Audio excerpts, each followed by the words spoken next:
आज काय विशेष या बातमीपत्रात सुरुवातीला आपण तीन आजच्या महत्त्वाच्या लक्ष वेधून घेणाऱ्या बातम्या पाहणार आहोत। पहिली मोठी बातमी आहे, पंतप्रधानांनी केलेल्या आवाहनासंदर्भातली ही बातमी आहे।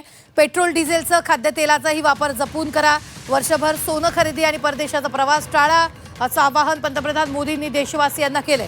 24 तासात दुसऱ्यांदा मोदींनी देशवासियांना हे आवाहन केले। यावरून विरोधकांनी मोदींवर निशाणा साधलाय।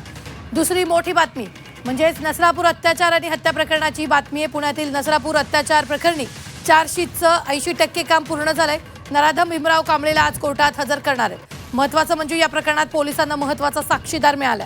तिसरी महत्त्वाची बातमी उष्णतेसंदर्भातली ही बातमी आहे। राज्यात पुन्हा उष्णतेची तीव्र लाट आली आहे। विदर्भ मराठवाड्याच्या कमाल तापमानात 2 ते 3 अंशांनी वाढण्याचा अंदाज आहे। मुंबईतही पारा 40 जवळ पोहोचल्यानं महामुंबईकरांवरही उकाड्यानं ते हैराण झाले।